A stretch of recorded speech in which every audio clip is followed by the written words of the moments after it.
anwo de no for nti no ye ntimi ante so ase nti ye tiso adwama so a na osika sem so no ehu agina brania then na I contribute to reduction I say.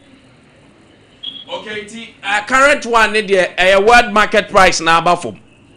Yes, world market price. And I see the so anya holding because I say turn around 10 this 80 pesos a year to the dollar. It's a base ya BDCs no and also one mukra fan with the banum. Or the CDC kitu the kwajo dollars be now the akraba base ya na ma for so ba no so atiso e dia maye na ya so hu ma hen ha. That way sustainable. You better sustain in the kakra. Yes, you better not sustain because Osha Sidi no stra na aban no hyehyɛ ne modern bono egina brania Sidi no ekoswa enya modern and then two tema oil refinery so aba back on streamer adwuma eti eno so adwuma just 60% of fuel ye be refine no memu ha say no yamfa nkwa mano ne nti ebe a car e dey kwa no so na nka yakobodo ebeti so dia mai enti eno so beboa ama atima sustain the price na say etima ba from akra dia mai because tema oil refining for the past 8 years and anya adwuma no e say about back on streamer adwuma na current competition na ekoso social media no between Star Oil go but before that no do you think say the current competition air cost no and some member specifics no healthy for tofu? Yes, it's a deregulated market. Just say a buying sending. I'm from Kodam Oba a boy no. Na waba na fi kakratsu obi asha Edward ma emfaso obinyano obi echimbienu no afa efa no the farmer the consumers obi so betembe miansa na no de miansa na ma consumers no afa baako obi so betima bia atimbe 4 no bia ron so befa ni nyina no de man consumers nti marketer o hwe o profit margin na o say bia consumers no minimum bia be 1/3 half and I say be 1 out of be 4 now the mom intina about you different prices are say competing on it sanity and say you know when him say na MPA for at the margins in bar the minimum to the ordinary Ghanaian because say the form crown no almost set it at the mine say the minimum range ebia ombe price say el cornier. But oh share a kasa a free Star Oil. No more kasa even though a MPA at the price of ABA 9.97 about, but still it's doable. So also reduce to conforma. So same way more oil industry is it attainable? Yes, I don't know your friends a price floor. Osha Yura Mustafa Hamid Tama no NP no this mrawi buy na almost say I'm not on the buy no da omo de ban amana boa some of the OMC oil marketing company no it is ebia yes say monte so buy ebia 2 to 4% you go on ma ko betima so buy 6%. Ebina Star Oil for Kano. Limited amount no betima to some na down. But other oil companies even said about say ebima wo dey for obi about honum. Dey obi my honum. But I think say idea NPA to revise omo any flow because marketer say me hwe na betima to some more customers why not? Look at the Tintina say obedi on so is a bastia emaninya customers inti yamfa limited brasa obetima so ebia up to 4 and that's bia ya 2 so obetima to ebia from 2 to ebia 4% banisa na hydrogen so MPA and start first obetima so about 5-6% man ho kwan yes tintina to so to 4%. Now you can't go above that because of say obi person over so amana abrosa ebasa onu nya custom ama omumma na yima no enti se no met maka say sa floor price na aba no se wote so more than data no wabumra so ana yes wabumra so MP be chance aha enti say okay me strength che say metimi kra te so say 9.7 na metimi kra ba be 9.6 because you want competition, you know, say be a be favored. MP Emran si senti utwu mutan kra wontimi nti so biem. Yes, because ebasa na say no mo amuntimi to emba do onum no. But ya but so aba from bebre ama obi but mo maka no bo no so a ohun se ebia ni sise no workers ni outlet no do so a ese otua customers breaker otimiti so ba se ya ese nsika obenya so ni tua na workers ka no ebeba form na se ebasa so a obia ebeba wo honum a obenya undue advantage because or price no form intisa dia NP no ahemra omunyina aja to se bia ebia you upper limit should be 4%. Maybe anka obetma ko bia be 6, 7, 8% ohun chiro now what's me customers na but omun se ba say ya obenya undue advantage over the others. Something say yawo floor price no yawo that is the minimum yawo maximum bia because and also yetimi peg say untimi ntra. Yes. Yeah, say ebia eba say year 2 petrol so mu ebia so advance ebia ebe 2 to 4%. Ebia o ka to be 1%. And so any 1% ema o tenu enyefo. Say ebia started from 2 to 4% no. Obo kran ka say you can come into mpo because ebia no say sika semne nema sika me de kofa fa ngono bai no me so me ho nchire me cabin tum ana metum be 1% and so tia mra because start 2 to be above and 5 now they also betum be 1% and so no obenya undue advantage say o de be 4 ama for ba honum enti and so what limit enti the upper and the lower limit say in case you tuma obi ultimate to yeke to abi ama wo de no bu anyafo sa so ye te so a wo so ntimi to de so bum ama wo de no nyafo ama amanfo emba wo emeto ayafu wo ho bebre something ayi so wo hwe Edward Bawa wo go na wo hwe Kwame no so star initially o mu share sa banta na say on Facebook afa call X na to me na minim say bia ade o mu pese o mu de you know get the market ti o mu ye beef bi se be ya but edru baby na mo say there be ade de mo aye hyedodo minim say wa follow kakra between Bawa and Tieku Star Oil versus go there na ka fa ho. Yes, uze is it Star Oil no normally no aya na mo fuel no e wo fom chain uzi the others no na ye wo the big 3 omo the system that is God share and a total omo ana normally no mo bo no e wo soro and omo bo no e wo soro because omo so no obeti omo say because o share across the country omo no mo wo outlet and I say omo filling station be free across the country your station bu wonu ma e bia wa Accra and Kumasi pe obekọ the other regions ni wonu it is no bo ne yefo obekọ other regions no unya bi wo honom eti star share total and agwa no omo plant ni say omo no the omo kati across the country it is who the ebia price by now on due advantage now ebia cities no what mean the idea amount for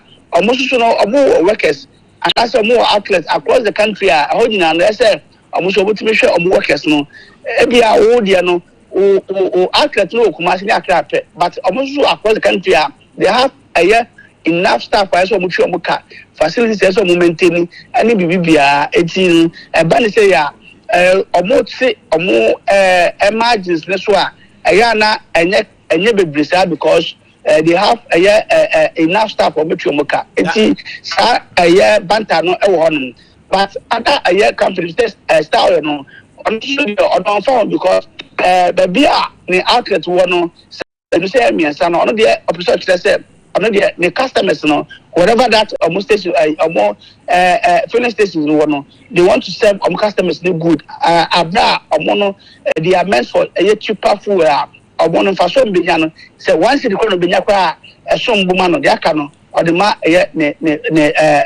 customers now say something the more your outlet no the more your staff the more sales for you sana tell you about omo argument ni say and also mo boka because omo so employ enough staff than star oil no maka omo outlet no and cut across the country nti no o start make akra binti so obenya ebia tension describe so ba omo dia no ombati staff no facilities ni bia wi no na omo esika no from na Samson ayi anopai say nra petrol so di bi betum ana me bisa say nti ai senete because petrol so for can be say omo de enya price no do omo de bidiam 9.98 no omo nam 10 because omo believe say petrol no nya ne dodo na emom de ya papa na me say enti petrol bi this is ni bio this ni nya ba bi fa ko no mi na de free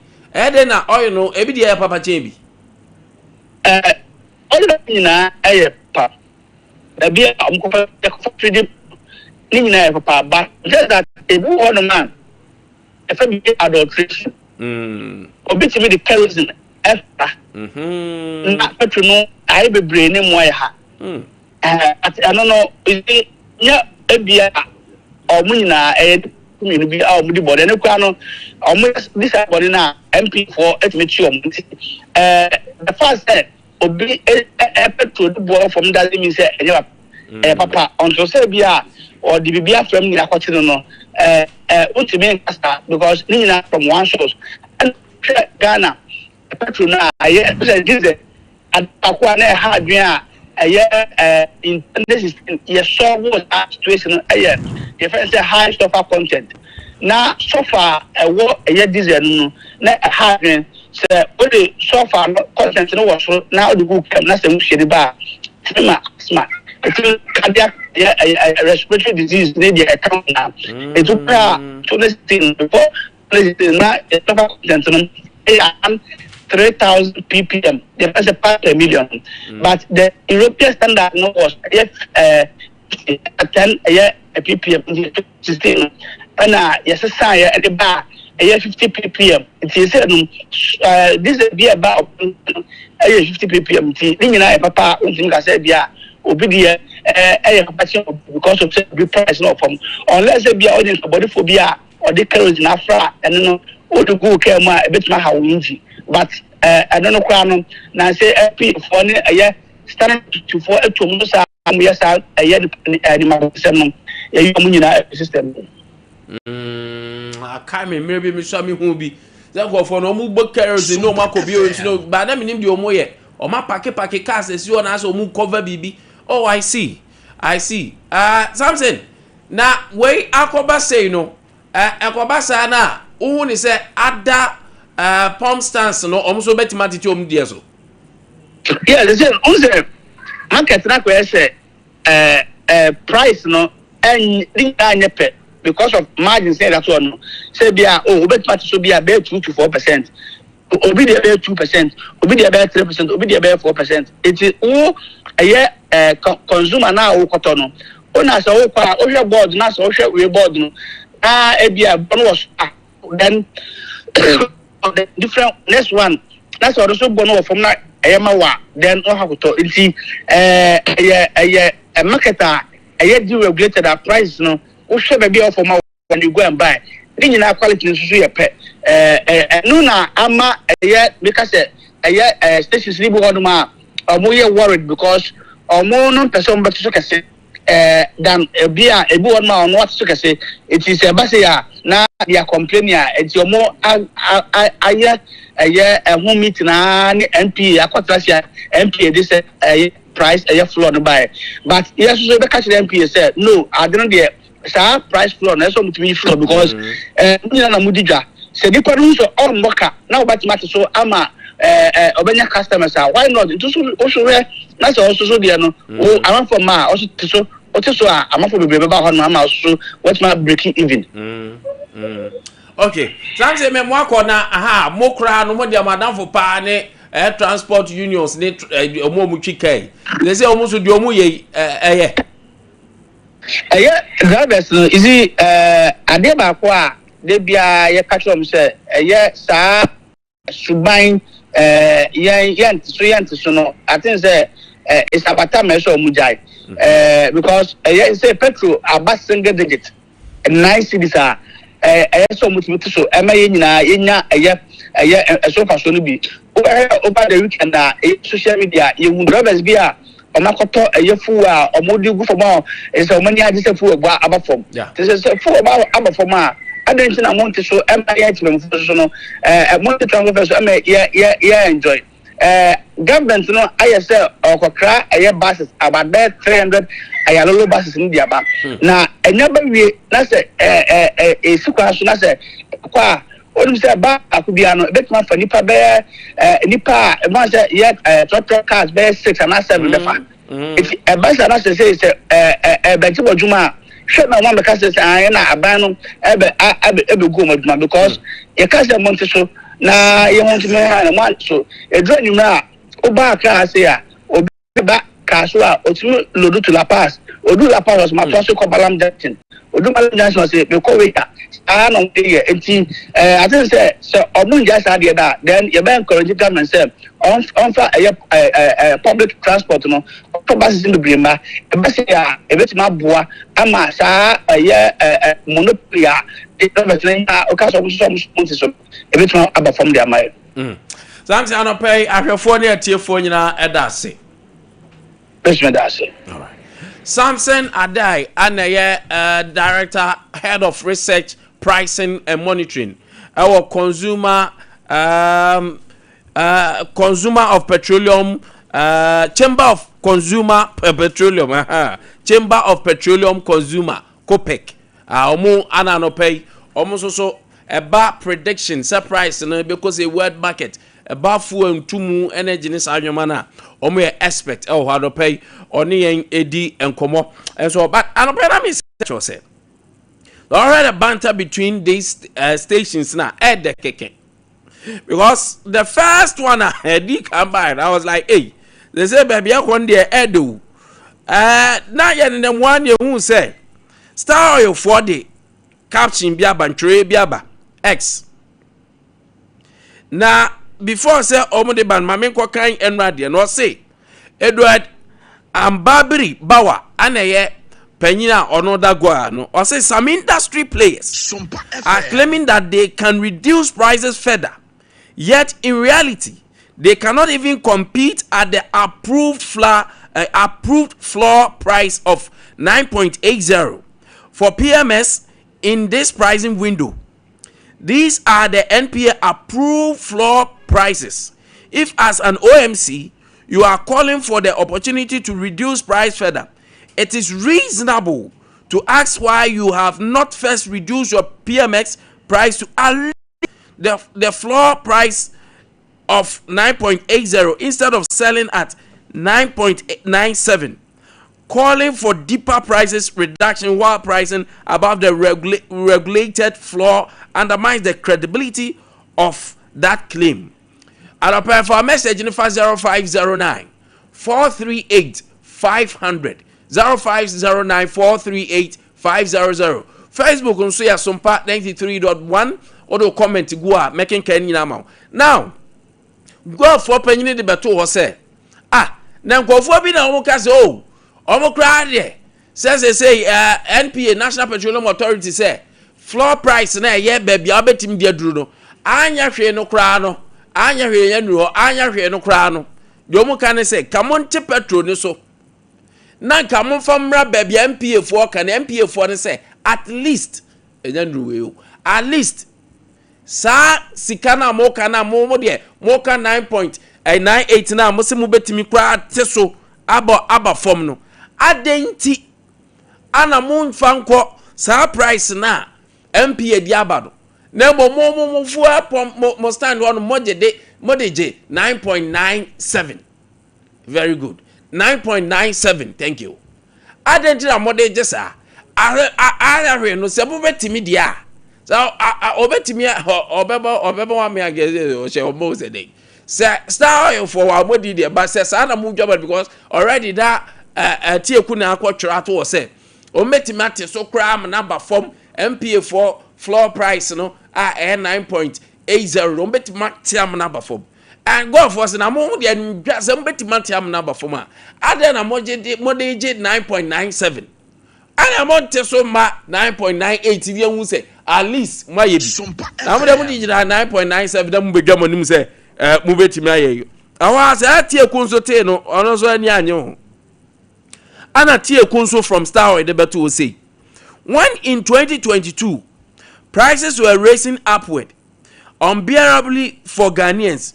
We were the ones who used our 162 stations then to keep prices as low as possible when the other inefficient one who should have known better was busy pricing along with the Obroni ones. Now they come questioning our credibility in low pricing. Star savers are united more than ever before, and we had our highest daily sales on record. So far this weekend, we are firmly on course to deliver 90 million liters by end of month. Ghanaians have not forgotten. And you saw the buy, Kwame Tieku, and so the buy say, Kwame Tieku so the buy, but as I remember, Mame Nkwa anope me catch or say, Jumadi bi koso ding anope na me catch or say, ye bedi ho nkomo. Now fortunately for us, Salom ewa homa so. Na ni nyina ne say arise Ghana for say na ede na ekoi ene ma bi wa sabi wan kasa mu ayeyu bonin enti saa dia there will be a demonstration Salom no pay ma chen Salom efwa hello Salom Salom good morning. Yeah, good morning. Now what to say? Ade Akye. Yeah. Now Matisa ene ya mo picketing American embassy. Ede ejina mo ya sa picketing. What's it? Picketing ya kwaso ede nyina so what is that? Oh, me too nka o. Oh. Hello. Kwame Fabian. Hello. Salam what menka? Salam what menka? Good morning. I want to say na be busa say sa dwumadie ye na ekoso American embassy no for the purpose of your listeners enyina so ye den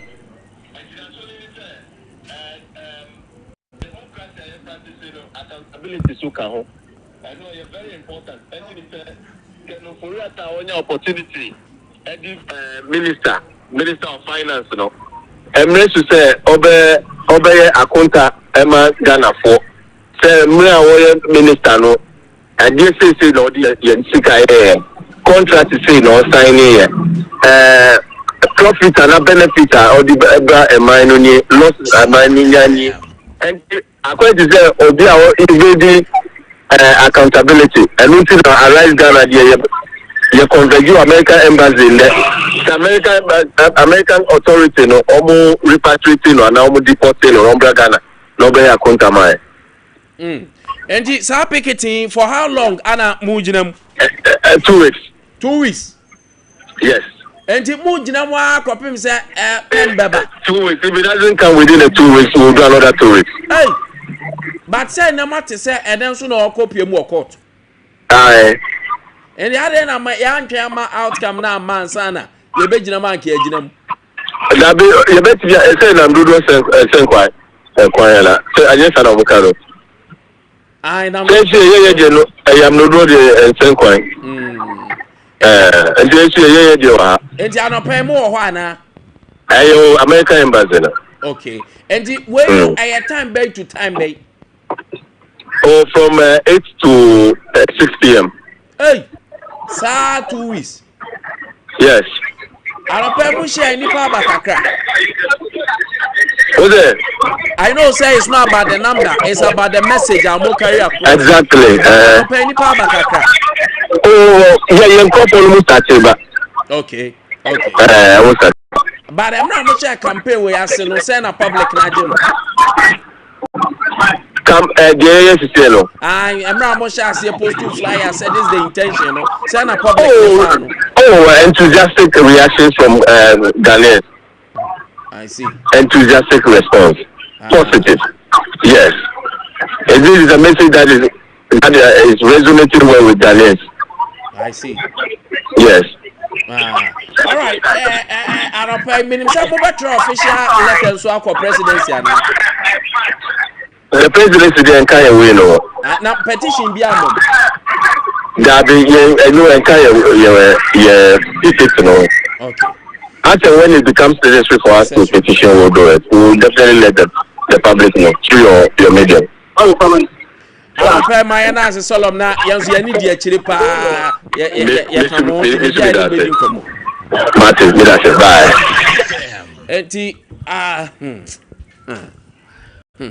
Arise Ghana na ate say ye ne omudi nkomo no.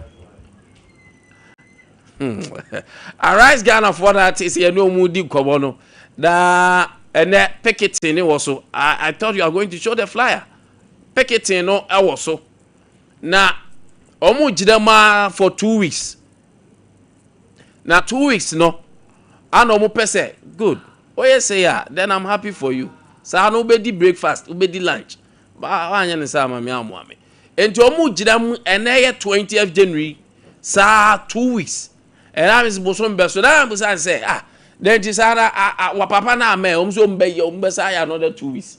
Enti omu focus ni omu aim nyina ne say papa your friend Kenu Foriata, former minister for a year finance. Papa na also Bagana. But I can't say, I have banter, nene, ojina court. And then officially, US or no kono, ya didn't quack na court na, and somewhere wahuni na, yabobo hunti, whatever case, US government ni make any water, the lawyers need to make it. Don't forget, say, my cousin said, Ken Akofa, one of the most brilliant lawyers ever. Our muzo so kwako ni defense. Oh, I'll pay Shannon Sumami. Message in number 0509438500 0509438500. Menya aboche mekaini na enso edi ama Kwame Ajako atena se anopay enso ewa ha. Kwame mame wache mache. Obeni mejozo. Umpum ti say. Obade adaroma wa maye nkwa hoden wom na ho ye na onso obade adom yenso ye ho ye pa ye da hwedi ampo nyankopon na se bia ye fine there bibia ye fine number 4 tested yenso but I think that no pay I made mention of a nursing for omupin ne ho asem ene enema ba enti mamintim ye mu anam pese mutim biom from the National Service Authority krata no enie Enra ana krata ne baye. Na press release caption ini NSA releases pin codes for 6,867 nurses and midwives for the 2026-27 service year. Enti diomu kanyina say management of National Service Authority and enra which is 19th no omo release personal identification number pin for 6,807 eligible nurses and midwives are omo ba omo national service na omo special name ayo omo de momu na me refi me kaya me ka che enti nurses no monko check mo amu pese mu hu no gnsa.gov.gh na ukohoma ubenya enti ohwe mo amu TV so na mo online so muhu HTTPS ne ye gnsa.gov.gh enti Ghana National Service Authority no my gnsa.gov.gh na benya details nyina ma obia medada last year pin sa no rotational nurses pin sa no na ye de mo de ne rotational nurses Kwame anapa match Obeni me jo subiem. Bibia de din. Oba de adaro ma bibia de din. Bibia so din pa. Ansa beba na ropa ma me kan cho say Dimpa Natural Health Clinic Kwame. Enkofo na dwuma no mo bo na serious. I know the Dimpa de no din. Bishia me no ka chem say na Dimpa fo yi omo ba ba o. Omo ya dwuma Kwame. Yade ahodo omo sa no. No mo say oba mo no munya hu yade no ba be free ba no betimi a. Omo ye serious. Omo no bo so Kwame enya din o. Omo so hunu bo nya. Omo ndum bo. Kwame na osa ne kra de ye say eye easy kra. Omo tu ni te kra. The osa ne kra de. Simple kra, simple kra. Say we say atete wo pa unti wo de wo last of ye. Simple. Bo modia arase akoma ya de nso. Omo doctor bi o masa akwa no ni ma. Doctor na bi, Kwame doctor na bi o. Doctor na bin papa. No timi o ni ma no obsasa wakoma no ebo ane eyo say so one no no ma detect ya cho say we se scan no ma nko ba bi na okotwa kwam ka board nya dad obe no hoduma Kwame omo de no mo azumi o lab nya se wo se machine ya de phone ya check ba bia de no wa ne ya check ebia ne ma woduro. Now I want so why you ding when you think Dimpa Natural Hair Clinic I pay bomodia na kane no more second floor of Willas Towers what the chem so they say Dimpa building nankasa de wo kuma se he ya Kenya se brofo yedu yes otra Bosori junction na otra Bosori junction na why we won't say a signpost and signboard kesi pa esi wo o de fa numbers na wa nyina 0245 11 8434 0245 8434 and as 246 744 744. Accurate diagnosis is half cure. Kwame, anope room kakra.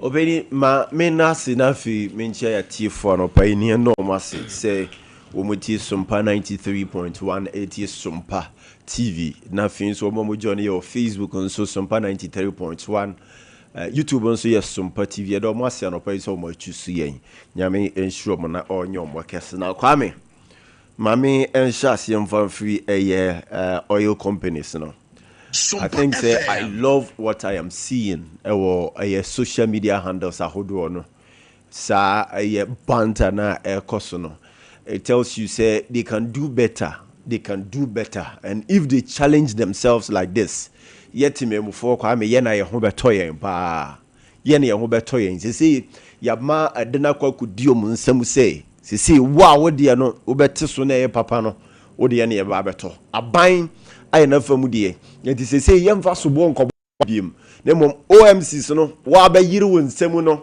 wo ye ma ho anopai Kwame me chance on a post and no so free OMC baako eno me de kire wa anopai ya ono nso yi na manfo 2 man na say wo munyai ba bia 9.97 emma ho meto 10.98 one Ghana cedi da so onyai ma ho meto da nti say wo nte so de then it tells you say wo na oba be lose customers wo na wo product no eba be sha asase na se ache onye obi ma ne ma meto nti I pray say ebe kosoa aba form sa nanka said the first no uyi sika kuma bi a 1 gallon utumi to ofele wo car na ko baby no ne atumi anya na sa na fin so ashas yen so reflect our transport fares no so eze ya nyantie driver for the omodi excuse no ene say o mo spare parts no mo ko yi no port honom ne na asefo esu ko akoyi abehun se na omo port one habo honom no se fast for 1 million Ghana cedi for 100,000 rands and over be you near mano. I don't see yes president say oh man in concoction or not the enya proved now omo geno omo yefio say be a driver for you ne spare parts dealers you will not have any excuse to give us again na ebo no atumi aba form Kwame eba form a enya reflection wo ye daily neoma ye to no so aduane ahodo ebeto nsu ahodo ebeto ye wuradwoma de eto nyina no transport fares no enya nsunsuan so wo so nti se yetumi ebombode ane de ani kohwe port and harbor hodom so na yetua na mombi na sebi on approved charges bia ye cost wo hodom no yetumi yifiri wa Kwame ebebo ayempa na fei inflation na yesi aba form no yetumi anya ne nsunsuan so ankasa wo form because for now they enya na Kwame me di we nso etwam Kwame yes ukopie mu ye airport honom a on approved charges bi age no Kwame anodin enro madam fu bi frame ko jana lam fu bi kwan Kwame o twa picture na nanim say aboje say na eni nanim say serious but oba be call enanu yi ano ye to me friend say the picture na e da so no say nanim fu nti omo hwa enyo no nti ye de na call detention center Kwame ye de wura akafu no mu ani age ne $20 hey $20 ansa na ye ma na akọ Dubai ayi akodi holidays serious Kwame $20 na nipa no yes me won din na asefo nyina but we de ye anopai na nimo fu na ye say ai abojese no say de asi aba no tema o twa passport na abojese nche da din na nim sa nti different wo na muni machines a modi be detect em say nipa no we fingerprint no je ne anywho Kwame ya je $20 stress sao ya je $20 be ye nipa be ye three na matters are complaints every one na Kwame ye dey aso to for one we yi a wo mu giska no ye wo mu din o ye wo mu din ye wo mu pictures embassy bo a obedwa ye wo mu din ya nya wo pictures nso wo mu nhwe yie no mo nya sa suban no president of the republic ne mpanyi for mo mani nko ho saufo yi ene say man no be hu say na mo politicians mo dey politics no obeti na MPP penso ena wo koduru ha na ntisa ena ndisi penso na sorry saufo yi na egu man no saufo yi wo mo politicians ye obi a Kwame me ba ayi currency yi Ken ne arise Ghana ho nsensemi Sompa FM Kennedy Ken nti pa na lafia nti ba bia duru unhu say ebra so o ye connected no o say na so ye connected o me connected dabi enye ayi Ken over 1000 na me kai guys be bo new video oh dabi Ken over 1000 ho asem na me kai yewura yes sir God does not run away from accountability. Obi mrani na se so stress wa wo se eje be so wo se o se na se aguzo je kraje asembe na ake ke ensero obedi bi open ayo o se na no bra o se na no bra na wa ga be ba obedi can ensero o tra bi e jo be so je ode Nyankopon bi be dada so wonti mi nya na absentia me fa wa tena ba bi twidwo ho e jo ode Nyankopon be dada ode be bra ye ni so they should find ways and means ombedi asem no we are wa me atwena ba that is understandable no kwasem pan so ni se family na make on say and the USA ukopie mo Denmark Greenland omo san person omo de force e kwa akoje no yeah you get it enti kind of reata wo ye Ghana ni wa be di Ghana so no na wa be ye niema ba ku mienu ento asumu enti muntumi nkokire USA fo mu say hwa na mo amutu to get a niema e belong to mo na mo tumi de di wiase so kind of reata no wa ba be di boni 1 2 3 4 5 enti muntumi nya nyina so nkokire mu nkire US fo na omo nya papa yi ma na Kwame ana ye said that ni nyina so bi etoasumu se ampani ampa de wa ye no eye bone nti ekokire mu de kire US vo a ebeto mo asumu ana is it politics ana ye pese ye de persecute no enu nti ne ntumi nkokire ye nsem nkire mu ana na se nte sa de a minim de nti asem ya ye den sa Kwame minim ana Attorney General so ma abontin be kire ye mu OSP so ma abontin be kire ye ni mu sen weni na kenan ofori ata yentumi nko fa no mfiri USA mbae weni na kenan ofori ata USA fo nyintumu se yemfa ne mra moma yenti as ye let us understand Kwame the steps me de bia me gitumu se the path you are taking na here me the results the path you are taking now no se ye nyina ye hu ne ye ni de achi ne ehu se de sitia then we can imagine say outcome never to where say base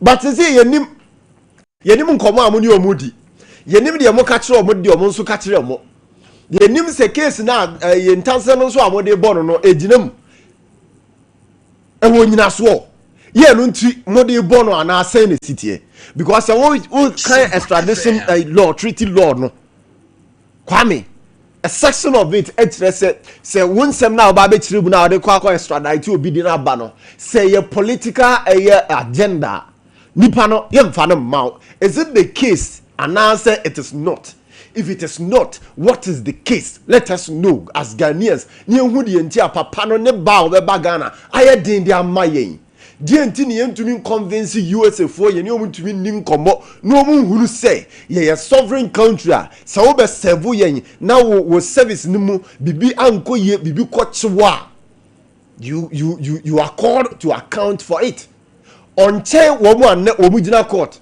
on chain ayi yewura wuntumi anne okokota de ba on professor Amia Kumfi okokota ba on chain safo no on chain omo ntia de ntiro no nko ade ye ntumi nkokire mu ne yemfa ma Kwame ema yero ho pa na me dwene mu amentiase metiase e kran so ayenye yi so they should do something. They should take us along. They should carry us along. What magana for you one more omutu. Because see I na nka me nim say based on ABCD inti na Ken they say yen to me kofa no mai. And na ABCD inti na Ken yen yan wo memu ha en try na. Kwame Ade Akye ana meda because minim the reasons behind. But for now I do not know.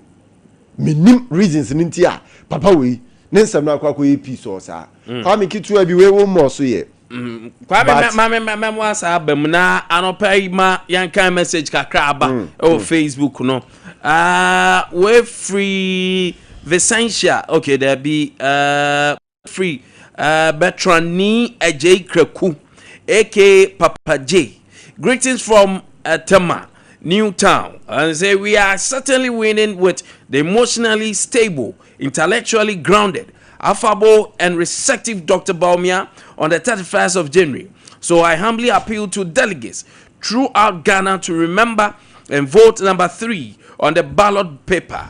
Win with Bawumia. Teacher Kojo Tepa and Yinasusu.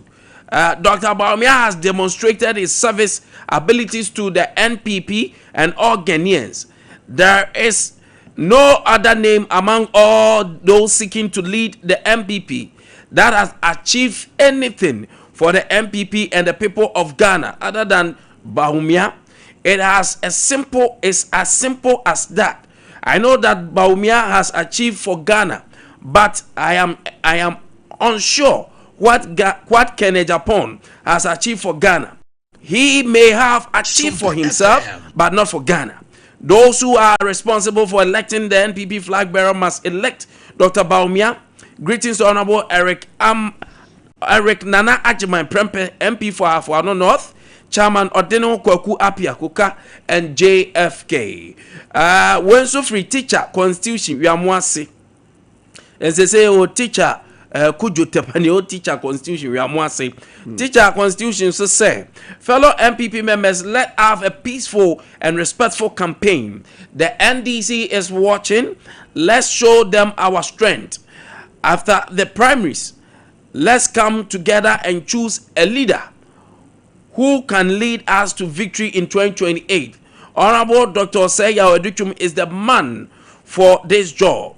Greetings to Honorable Mavis Nkansa Buadu and Koka and JFK. Hey, Mavis Nkansa Buadu. And pay greetings. Oluma G, Wonder Ghana. Oluma say, no Bawumia, no vote. And Kwame reaching so their bar no pay. Kwame say, Kennedy all the way. Kwame so dia or day abba and no. Yabeko WhatsApp so yabekin kind dia modia file 0509 438-500. Now, Kwame Onim said jobbing Rural Bank PLC. Omone Banga and pay fans in Ewomuho. Oh, yes. In fact, 40 years and still counting. Yes. Kwame Omu shares no ma floaty. Ani. Open shares are also by bank owner there. Our shares no so.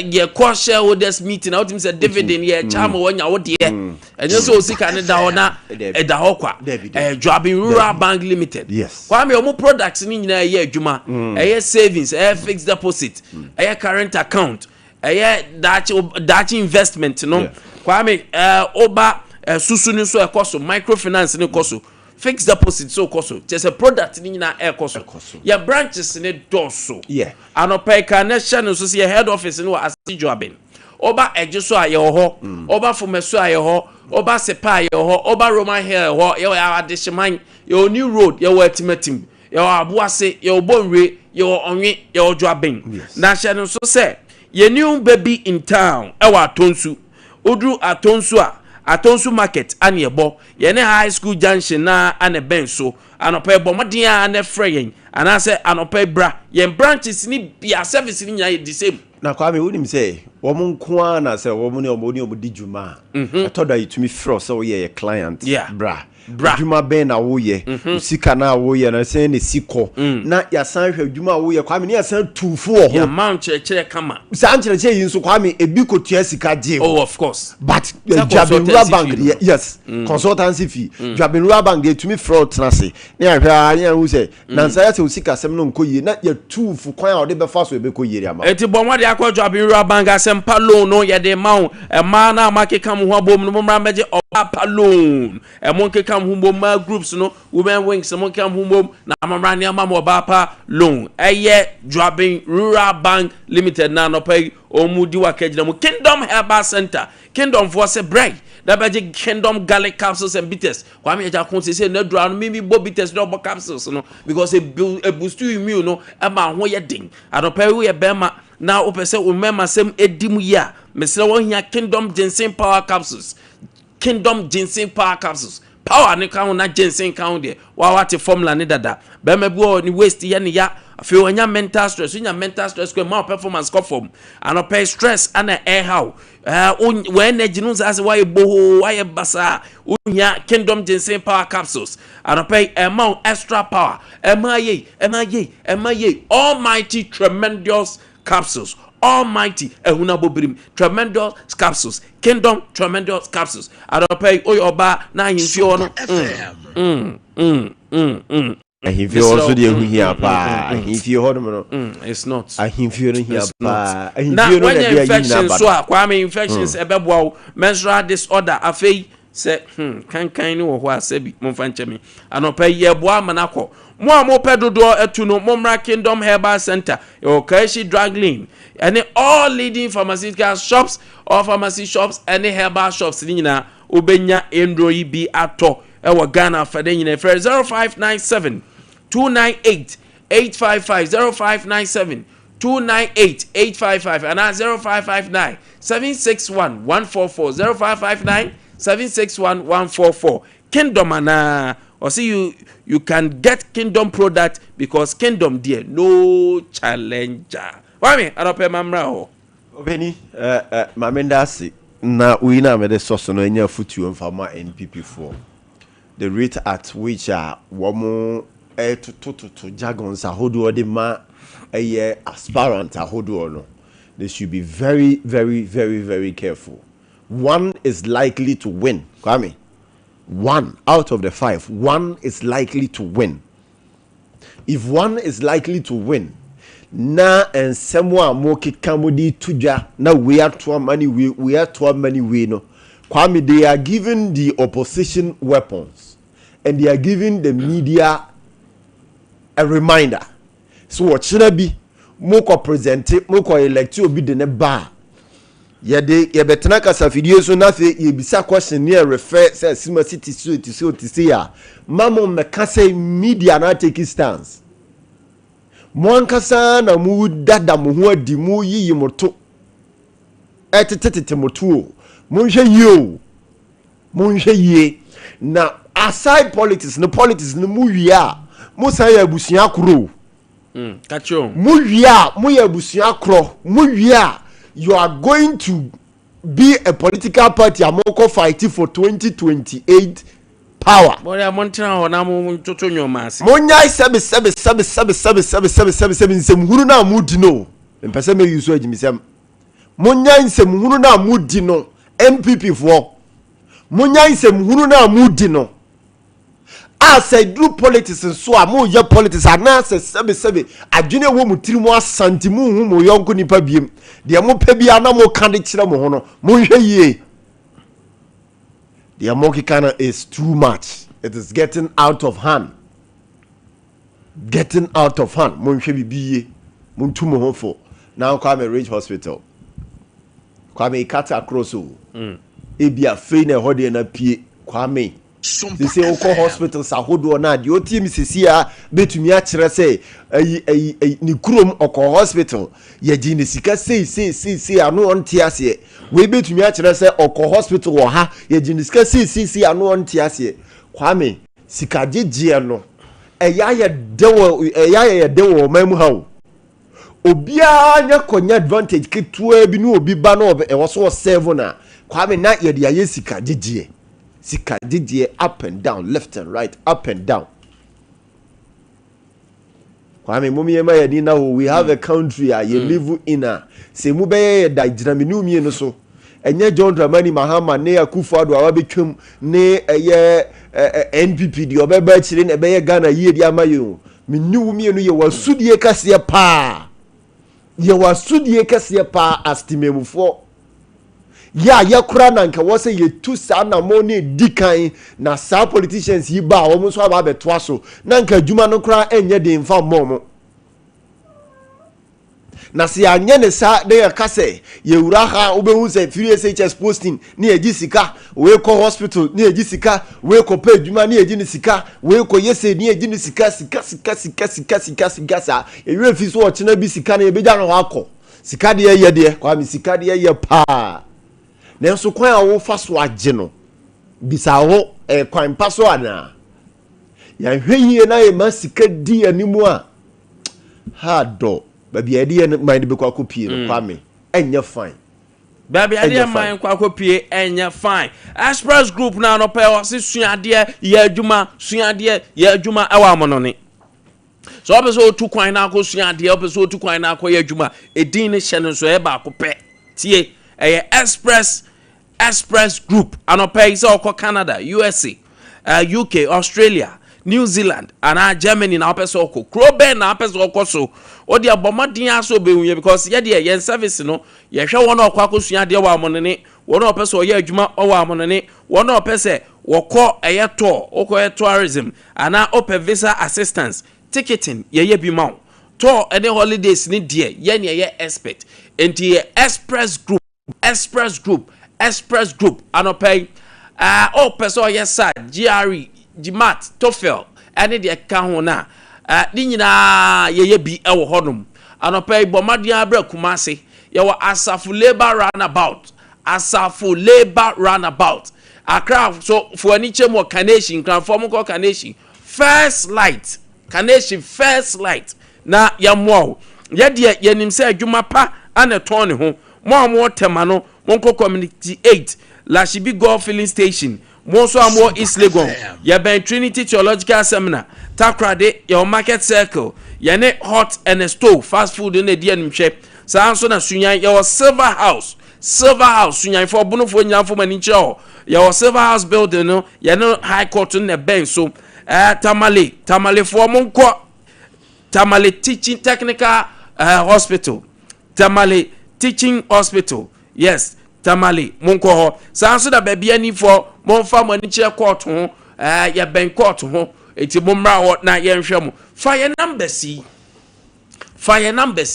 na ye nchero say akwantuo die ye ni size da wo de hwe over years e buy what Express Group ye din boni bi da ye de ye professional sankasa 0249000448 0249 00003 that is 300 448 and 055555 5 for not channel so mame eya mako enum 055555 0067 055555 0067 na anopai bomadia na onso bra na yenhwe onenwoma nyina enkoye Express Group international exams na pese okoya ye hu intimisol register na beye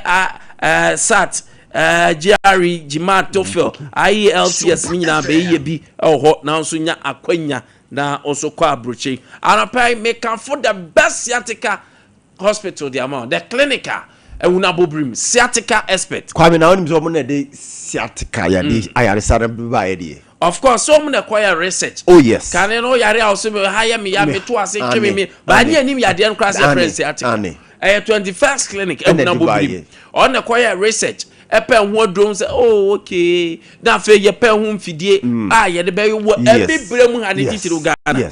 Yes. And the sciatica de mane nyon wan wasa na nsia na doctor mukwa abrochire na okohwe broni fita sciatica. Na menye ede bi. O call USC, no I call London, no Denmark, no I call South Africa, no I call na menye Ghana de. Ghana.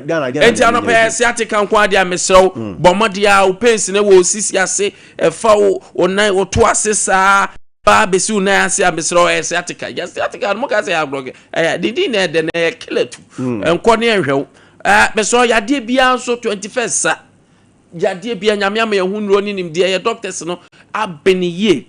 Na yaya laboratory service yen ya wo professional kofo mako school akwaje tete yeso omu sonographers omu ye sonographers o mako university akwaje tete enti bra na yenya laboratory scan research ni nyina ya lab technicians papa bi a ye hwew massage for ye anope mamenche sunyan na menche menua ba na sisi abo menche omu nyina first mo menche mo massage omu board mzo bo massage sa so na ba se ha ladies no mbo massage no mansa Kwame omonim so omonim ti first of all you be can structural crowns and level untumi nyusu phone obey djuma no apart phone baby ba na wo fra and for direction asa 0503113111 0540311311 0249311311 odi ani yankasa branches ne doors ye okumase ehwa overseas junction near Alpha Radio baby Sompa TV Sompa 93.1 ye ne wosoro no mo from oboase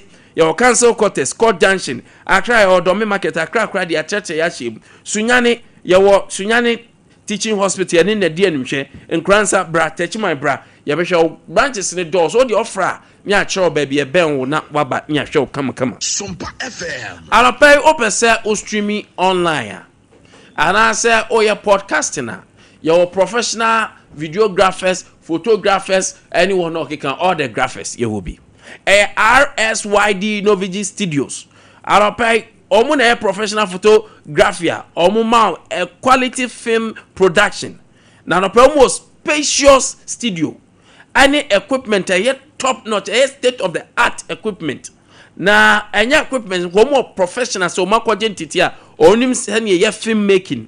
Onim seni handle cameras. Photographers omu ye creative obo ma okwa ye bibia on chira direction bia no anse wa wo de wotim bo mu cho se ade we ye nyini sei we ye ni sei e beboa podcasting ye mfanfa they have professionals and a pay one crime your malam abiase first Kokroko street e ho ana be huyen bo modia ne frɛ 057 471 5778 057 471 5778 and after 030-397-4822 030-397-4822 and I'll pay break. I say let's create something extraordinary together. RSYD Novigi Studio, where your vision becomes reality. And I'll pay Bomodia ne contact na bibia enya kama. Now, my member I had a fourth estate in Koma Omudi. I'll permit to walk a crash. A branch be the amount of 20 years in new. A branch be na branch and do I say, or name no, your farming so crack na oyari. I will vote a whole baby. Yes, Diana, a coba say when you're too more crack.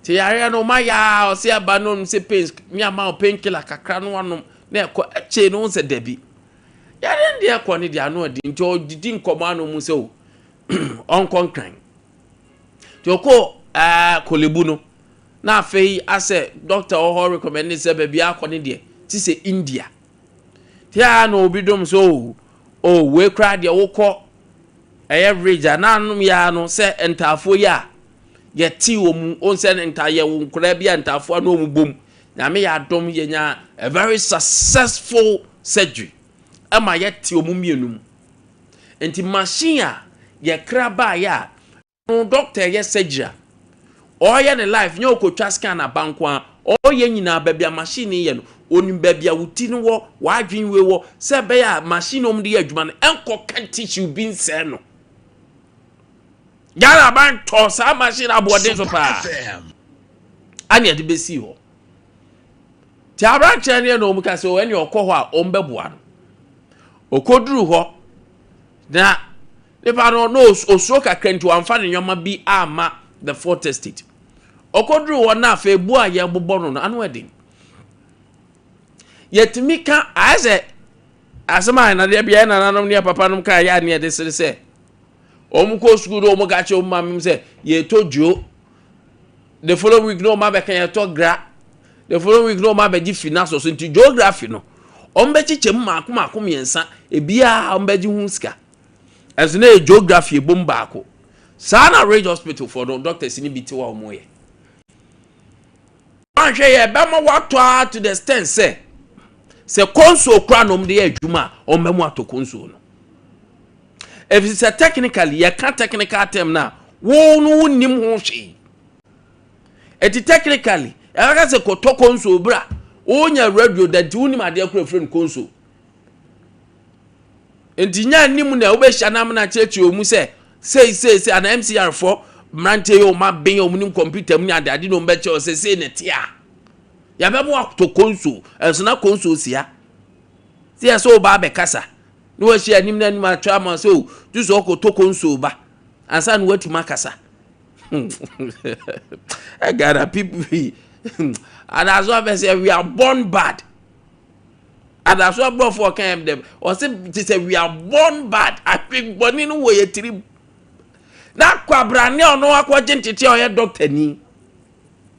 Waka cho se koto machine ono anim se machine no ka se koto no. Ebisi ho. Ni abo be 5,000 no koto first one. No akoto obe wie yenkeka machine no obe third knobs na abugbo so di nyina awie no. Now number 500 million. Ya dia say bin ke bia 20,000 ambe use no. Now number 50,000, 80,000. And no anom de to no mu wi a hwe bone e wom tirim. Omu wi a prescription yam prescribables yam fa Rage Hospital prescription form. Na ya kwa akofa a private pharmacy. Omu prescription form near the amount. Na sanko for the crown. Fourth estate choir research mun say FDA pharmacy fire mo approval say omu kra certain items na omu bubo mu no crown. Omu kan ho. Na so kwabrani ahwe nyankopon anim. Actual prescription form say ko ho no ma akoto Sompa FM enti Ghana ni na omde ye na madu no omde ye no edu ba bi o se ni nuane se omde ba ebi ombesa akoho biem to omusuro enti omuma omumfa information na emma fourth estate for emfa matudwa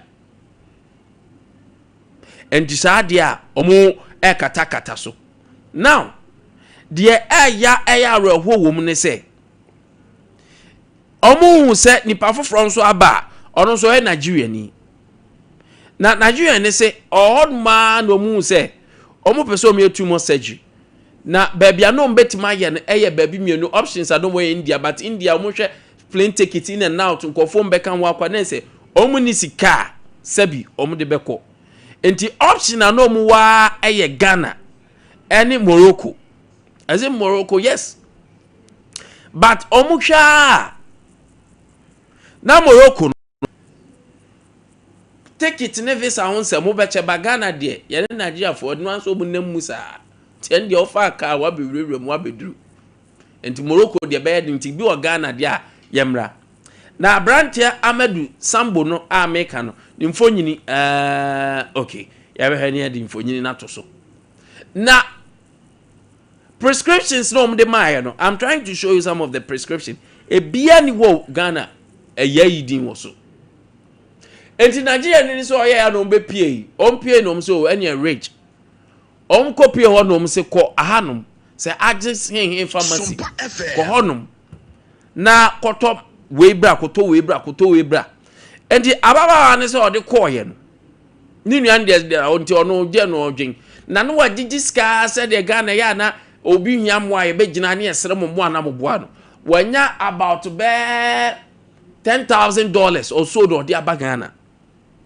enu re oba obedi nkomo che doctors pra nkofo na aboa enya 10,000 bi eduba eto mo prescription form no edi mom so mfa nko no on prescription form no edi mom say on fa prescription form ne enko no mkwaje aduru enkwaje sa anwoma no mu ka no emra no Barbara me so obo MCR for no mu show prescription form ne mami na chese nwomo matwe wo so na e coded nko awo e coded enti bi on ma o matwe so say Regina 001 tis om the code nene pharmacy shop ne ka so brain stem for tumor reality jave 031 neologian eno kra ne nipa no be no 012 032 endoscopic osteria so osteo eno so ho endoscopic okwa ade na di wura wa yi ni ma mi a check say we wo ha tumor no ya di wura sebito bi eta de fa ho ano so ni nyina nkofo ya twro sa omun kototomra na nkofo tina sa no mse ene ma me hwe nyoma na ye ka se me metode na ade pharmacist nka che se da bi sa ade no won se ne sitie no ye sterilize no ye pike ya ne de hospital eni se nya nipa interaction bi no obi ne sa aka na infection bi aba enti hwe se ne o matwotwa ade pa se ye fanko he nipa boni fo wi ase o enti dia me ka se o hospital amoni na o doctors ni bi pa gu ya ni mase nipa bonfo sempa afa omo si show we ni ma yen genye omo si da bi nanim na je ni se de man ya suspicious ni se omo ye ni omo di invoice ni ma na 7,000 Ghana cedis afa omo ko buy no omo se o sesan ya abem to ka se sesan ya abem no na ni age se o e bia na o so 3,000 bi ana no so omo 3,000 bi na 2,000 bi na omo kwotro 7,000 Ghana no omo si da bi o no kwasem pa e omo ni se no kwase me wom ni say sika wo so ode banankasa aya $7,000 so $7,000 me de UBA sika no mkotua no atoso $7,000 ono kra de nkwa ye 7,000 bi omode bawo no say okay sa de ayentua no say o de fa $2,000 bra na fa $5,000 bi o ma chichem na onim say Ghana has all the dollar and I will charge you be in dollars. The penalties ne one counts near the amount. Approximately 18 months. Ya do be tum Ghana no. Ya for one tum kran so be charge you be in dollars am ne twa. Semrani nya wa beka semrani ho. And this Access Pharmaceutical Limited no. Adwuma omni Ridge Hospital for need no. Oko wa krono anomubo hospitals ni bebre wa ha nya private hospital omu bu manfo fa so sa omu bu manfo so wa hwe obedu hospital bi uni madie nti ya be mu ato oxygen cylinder mena me kam kire wo hospitals ni bi dwuma omu die no sabi eka hospitals ni bi ma enkofo bo because oye obi a wo yade a wa dwen ni ba bia wo de wo nkwa na hiawo so they are exploiting Ghanaians na woni pa ne ba be don so Nigeria ni a Ghana ni ye hwe obi anim hu enti how many Ghanaians na akwa amajo mu dollars ho how many Mr. Dankwa for no maba mo bu o mafa so sa enyo na de say abang the official letter. Where's the official letter? Aba say Barbara say omo hwe no mo investigate this asemu because Dr. Penyina ono eda pharmacy you can say Ghana Medical Association need the pharmacy no pharmacy cancer no say ohun yes ohun prescription form we ade octem ka say hey ne yam hye no sa prescription form. That is how wicked we are. Na me documentary bi ma me nkan so many beda with time mo be hu ndipa nti me we I wasn't surprised enya me won because me nim their hospitals bi mafia work community farm even pharmacy ni lab no hwe oko hospital bi a sa fe na Mr. Danko aba oko hospital bi a oye de lab bi ni abeka se koye lab no oye de hwado beka se koye lab no me do bibia he okoye ba bia lab bo mu nyi sise sa lab hwa because commission da so commission da so obekọ na nipa na kenka jem se topaye ne commission da so na mo de mami ko Mr. Dankwa I'll get time for this hwe am areho am areho Mr. Dankwa atena se adopay na yebedi nkomo ene commandos Mr. Dankwa wo de nka antanye leti ma chen green answer there red means stop, green means go. Aso green. If you for ho ye de. Rade de yanko ache nti me gidi se. Ye ho ye pa. Sa pa na me gidi se won so ho ye. Na me adom me ho ye pa. Be yanko pon as me hu se waso jako. Awre ho se mo sa na wo se ba no. Eh, sa mo se ba no. Sa na wo se ba no mum. But anope ma. Mama me kwan se die.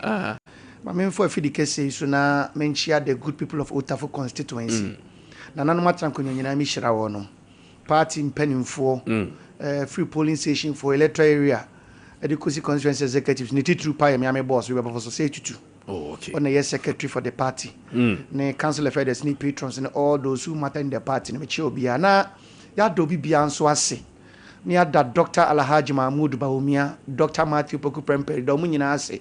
Oni on team no enra kwasiada na nwumre eno mba atafo no mba we friend sempa ne nkomo no mbidie na efe security guys na mo nyina obi aye na adwuma na efe party for no comport o mo ho ma sese nyina ya giatum se Dr. Bawumia ne de no ba na me aduma 2028 into 31st be kwa kwhye mo kina oba ya nkomo ne ebedie nyina ato ya so database system o de ba ye hu party for ahia de Ghana for ahia de constituency is budget or de ba ni nyina nso ne hu kwan be fa so be chichi constituency bia ma na efe sa 10 appointment or de ba nkomo obedie na mu ofe ono odini nkomo no ma ne ya akono nkofo bebre sachira sa dara na dwo ayese akonya misenka no because wa mo obia din kran fan kasem o kan ono ne de obetumi enti Dr. Mahmoud Bawumia ona ada number 3 se ne wo kan ye no sa nso ne animu no ti sa nso pepe ne be kwa kohye kina e de ama na ma menchia eye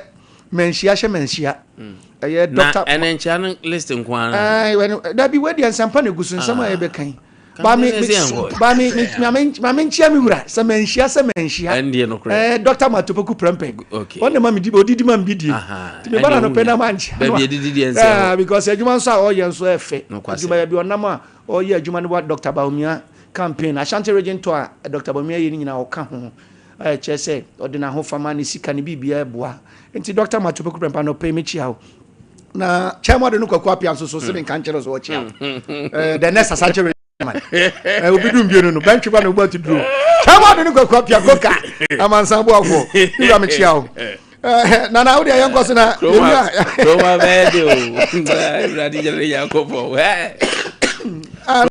Roma video na ayi kwanda se si akwa na hu se offense municipal chief executive offense south yeah Franco Usuamoa NDC AMC no obo adwuma ono se sa wo hwedwuma de ni timi ka je so chia enti Franco Usuamoa ona bo ya chia radi Krowa o la ila la busy Kroba all right FFD atena se Frank Frederick Dankwa yes bro Fudimi no ononkwa alope watena se congregation team member ma the Democratic Party na alope Ministry of Health the official letter abase nkomo na media omo eba be probe into it no maye investigation enso ewom sa enso ana fuel prices no the war no they say about between OMCs no we say now we dey far say we dey far now we dey far anope ye be hwem nso afei galam say bui dam omunsu supa say we anwom asiko no ya hwe bedru ba bi na no kwasem pai wo mne say bui dam no ntimi operate bi that means a power generation no be ye den partitu omo the northern side ne bunoni african northern sector na omo ho ebechumpa la ran kwaro pede na de hyase ya mame na wase say apomuden de oman bia no so begina na so apomuden ka ho engumasua ene adwuma na ma oman eyo oman nti oman bia no a eye emu nipa eni ahoden no aya na eye arehosem ya de ha adwene pa na menua sesia no kameya ye se ba bia oman ekeka ko no eya yehu firi se ekwakoye se wo a woni sika de unya apomuden papa na ya de ha adwene pa share mo reporter ye aba bontin e kire se Ridge Hospital empanimfo a ewo ho ebu nkrofo faso impo e charge in dollars ya hometesem na yanim guasesem de ma omai konkron Ghana. I believe say the minister for finance eco redeem the budget adanwi and the previous minister for finance omo nyina ka say omai mu ye ni dollars nti eni wo kwan say ye be charge obia bibia mu dollars na eye den na omampani huna no baby omampani ni office wo ni fie wo baby odi ni djuma eho na Ghana for a hospital eji on dollars. Why are they charging them in dollars? What is the motive behind it? Say omanye scan abro so and now say your hospital no a decision say uba hon I was so $2 and now say dollars ni ehu a na ye ho kikaya to the sense no ni betuma hwa won tam ana because if that is the case there then administrator of that hospital no some penny for a money cutting and change no we are smart the only and say refer to nyom prescription de a private pharmacy and to do on man private pharmacy no and a bema invoice no so the invoice no charging dollars good na me ba hokra nti administrator no administrator no cutting and change the first that's on the onye you na charge no na charge ya I was on oversight responsibility of the hospital say even or partners go for new year adwuma say before you accept yes I absolutely agree.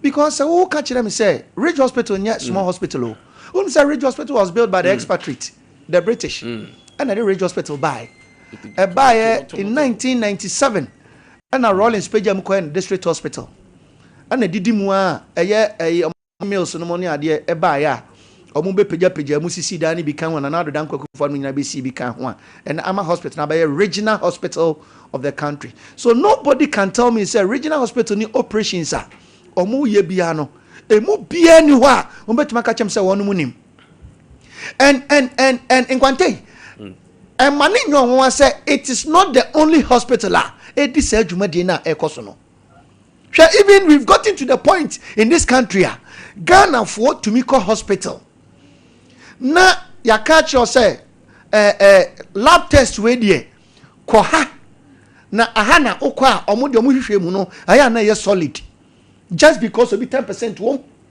obi 20% wom me kai pa say ayi baby ametie me krama koka obi na ma hospital no ye se me kofa me krama card me kofa krama card ne baya omo edura so omo de mame no omo direct me say edura ndo mu ni bi hospital na pharmacy bi na we gira ndem ko amenya bi and that is happening all over the country and in Ridge Hospital nko ha and no me no say if the Ministry of Health has seen the need to obey investigation I think say correct pa na Nkwante eduru me bi say yensa musa say e de ben kranti na bema bema hospital no nipa ewo mu no afasa adwene bi saa because in the first place obekaya anasifuo bi Ghana ha omoso mo ya adwuma abosome maako edu baako yentua wonka enti common bre ana mo de tie adwuma mu ho omo dan bo okosoro omo ekunu ebi okunu obi wo eyire ne ma wo se ehwe omo anya bia no akatwa yentu amunti ana ebi omo fa sa akwati kwan ne so ema mo ye do mo ye na ana se skani bre bone what did I make an say because down here we say for demonstrate or my so one market you come they've worked for 11 solid months and they've not received a salary. What I say and then you know unless if we Ministry of Finance go ready the budget minister Sompa what the two open face and ya say you offer an for it's any problem kakana woman yen cha wonka your tifensu fan adwuma and nothing maybe Crawford take advantage a boom Crawford first one. The prescription. No, but one day. So wouldn't now I didn't said you have 7 and dia and your son and Kabehuno. To a cartel. No, I see another one say I want your picture because there's a clear collaboration. They will be going to hospitals and none of you hawk but my catcher said, bro, we wouldn't be. Yeah. Yeah. And they will direct you. Some of the doctors even direct patients. Some private hospitals be. Not doctor now or not government hospital no or not hospital. Be.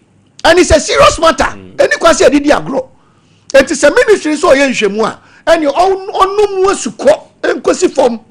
None the pebia was say embrano any ni embrani ni. Na minister no so yen adwuma ye. Offer so to form enya bribia na was media for be na ko hwe asem na we ka kire ye the security agencies the BNI for no the Yoko for no and the CID for no I was so mutumi to underground investigations in all the various hospitals.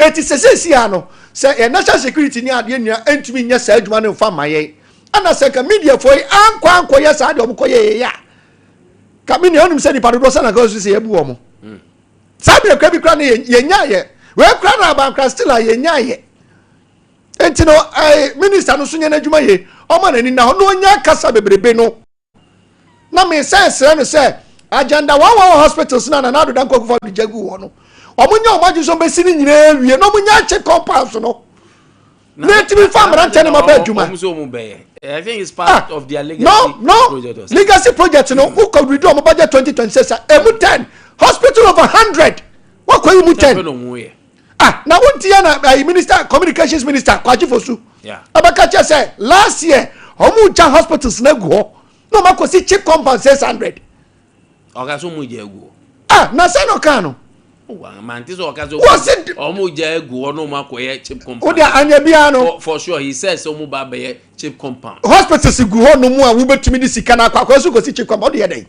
that's cheap compound baby ya na hospital ntimi nko clinic ntimi nko ana ye umta 600 hospital 2025 Mr. Wadawroma next week me ba no na wa kire me do mutumi si e da bi say ajamu na we investigators get all buzaro entino the yes ran say omun complete hospitals no minister no onye na dwuma ye o ma nani na ho at least enye da bia na wo say media for na koye nhwemu na wa be ka kire ye so say media for na koye nhwemu na sa na wa be ka kire there what it means ni say obi a di adwuma hya ne nsa bia to ko nya hwe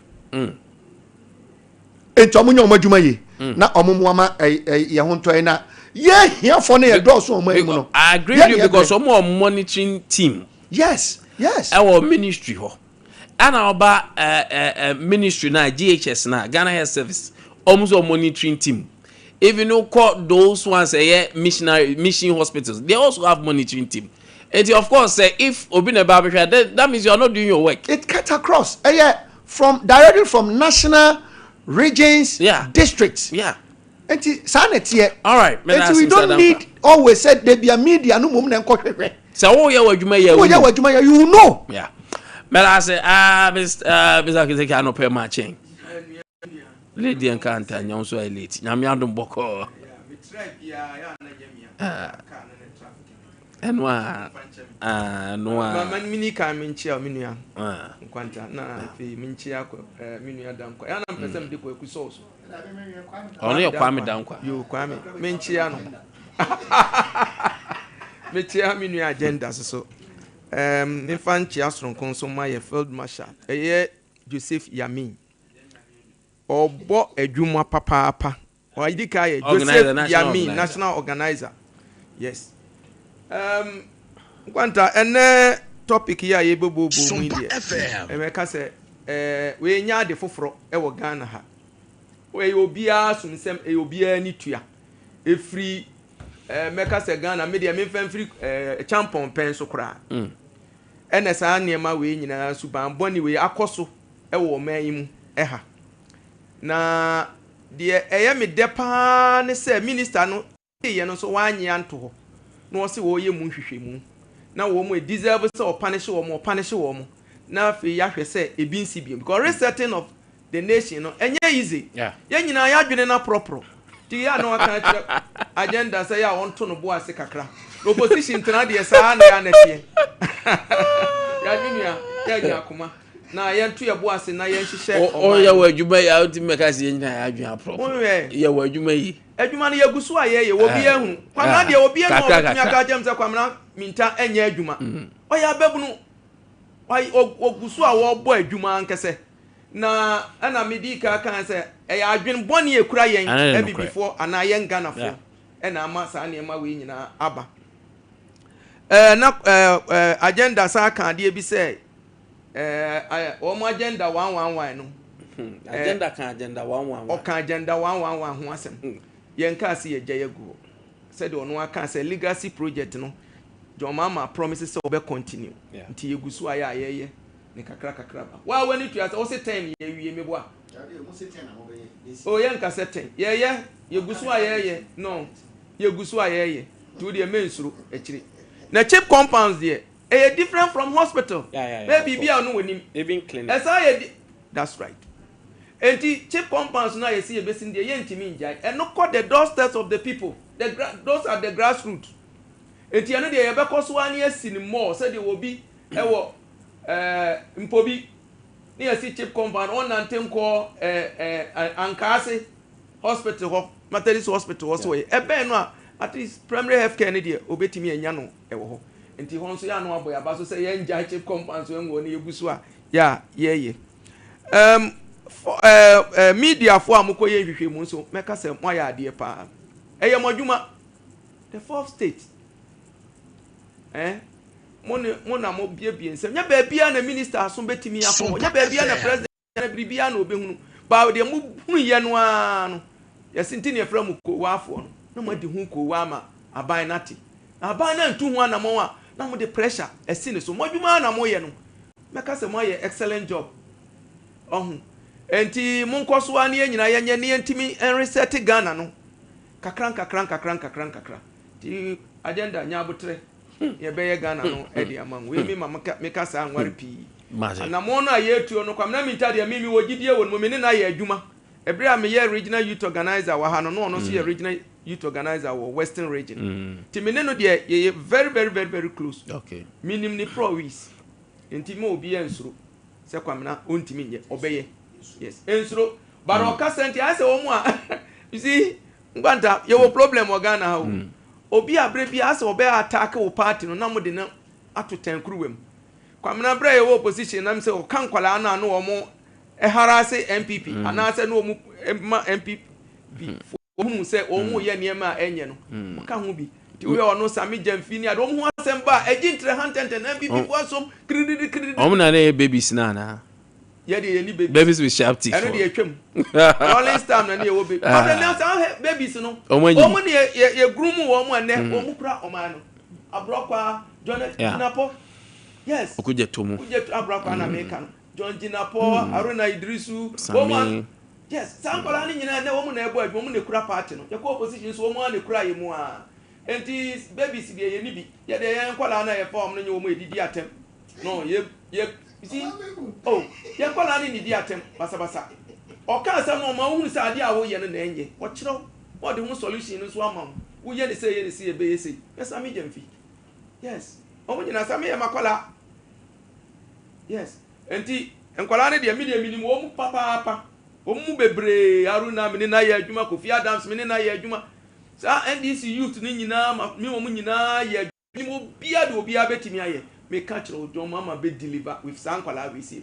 Men I say young share for prices no say drop ya ne drop na say OMCs no banta na ayekese na no ye ho ne say go for ate so na MP4 floor price around 9.98 ti enom na I think one OMC beka so ombetimi ate so kra ba form ti ebeyanka OMC4 MP4 review sa price floor no na ye pin ye peg wo baby say you cannot go beyond sa peg no to exercise some uniformity level of uniformity say be kate across OMCs no na untimi go above so say de but edru baby so competition no eba no omunya ni free range ti me ho de yen say metimi ate so more than 9.98 na metimi so without say emra bia enchechire